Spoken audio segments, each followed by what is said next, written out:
പിങ്കി ഇല്ല ഇവിടെ. നീ വന്നാണ് കൂടി പഴയതുപോലെ അല്ല. ആ പിന്നെ ഒരു വിലയില്ല. എന്റെ പഴയ കാര്യങ്ങളൊക്കെ ഉണ്ട്. നമ്മൾ ഫോണിൽ സംസാരിച്ചില്ലയോ, അതെല്ലാം ഒന്ന് കയറ്റി പറയണം. കോളേജിലെ കാര്യം കയറ്റി പറയണം. ആ കാര്യങ്ങൾ പിങ്കി. ഹിദായത്തെ, നീ എവിടെയാടാ ഇത്? നിന്നെ കണ്ട് എത്ര നാളായി? ആണിപ്പമ്മ എന്നെ വിളിച്ചത്. എന്തൊക്കെയുണ്ട് വിശേഷം? നാട്ടിലൊക്കെ എന്തൊക്കെയുണ്ട് വിശേഷം?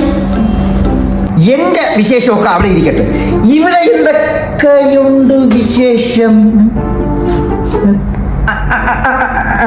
എന്റെ പൊന്ന് പിങ്കി, ഞങ്ങളൊക്കെ കോളേജിൽ പഠിക്കുമ്പോഴത്തേക്ക് ഞങ്ങളുടെ ആരാധനാമൂർത്തിയായിരുന്ന ആളല്ലേ നിങ്ങളുടെ ഈ ഭർത്താവ്. എന്റെ പേഴ്സിൽ ഇപ്പോഴും ഉണ്ട് ഇങ്ങനെ ഫോട്ടോ. നമ്മൾ ഈ സുസുക്കിയുടെ സാമുറായി, ഷാവലി, ഷോകൻ ഒക്കെ ഇറങ്ങിയപ്പോഴത്തേക്ക് ആദ്യം കൊണ്ടുകിടന്നത് ആരാ? ഈ അണ്ണനല്ലേ. അത് മാത്രമല്ല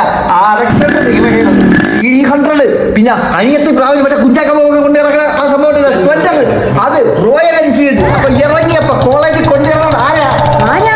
ഈ അണ്ണനല്ലേ. പിന്നെ ഒരു കാര്യം, നമ്മുടെ ക്ലബ്ബ് ഇങ്ങനെ ആർട്സ് ക്ലബ് സെക്രട്ടറി ആയിരുന്നപ്പം ആർട്സ് ക്ലബ്ബ് മാത്രമല്ല, music club, poetry club, drama club, natural club, NSS, NCC ഒക്കെ കോളേജിൽ കൊണ്ടുവരുന്നത് എന്റെ ആരാധന. ശരിക്കും ഇതൊക്കെ അണ്ണനല്ലേ. ഇനി ഞാൻ നാടകത്തിൽ അഭിനയിച്ചെ കുറിച്ചായിരിക്കും പറയാൻ പോകുന്നത്. നാടകം എന്ന് പറഞ്ഞു കഴിഞ്ഞാൽ എവിടെ നിന്നൊക്കെയാണ് ഇങ്ങനെ വിളി വന്നത്? കലാഭവൻ എന്ന് വരുന്ന വിളി തന്നെ അല്ലേ? പിന്നെ കല്ലമ്പറമേ, കൂത്താട്ടുള്ള ചൈ, ഒന്നര സീത, വടകര മോളി, നെട്ടച്ചിറ ശാന്ത, ഉദയന്നൂർ പ്ലക്കുഷ, കറണ്ട് ലീല, കൊച്ചാറോഡ് രശ്മി, മന്നൂർകുളം ശാന്ത, സിൽക്ക് സുബൈദ, ഡിസ്കോ ദേവി, സമർപ്പണ സാജിത, ഇവരെയൊക്കെ കോളേജിൽ കൊണ്ടുവരുന്നത് ആരാ? ഈ അണ്ണനല്ലേ.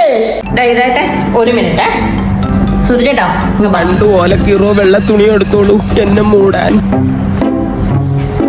ഔക്കാട ജ്യൂസ് ആണെങ്കിൽ മധുരം വേണ്ട പിങ്കി. എന്റെ ജ്യൂസ് തലയിൽ വീണെന്നാണ് തോന്നുന്നത്. ഇല്ല.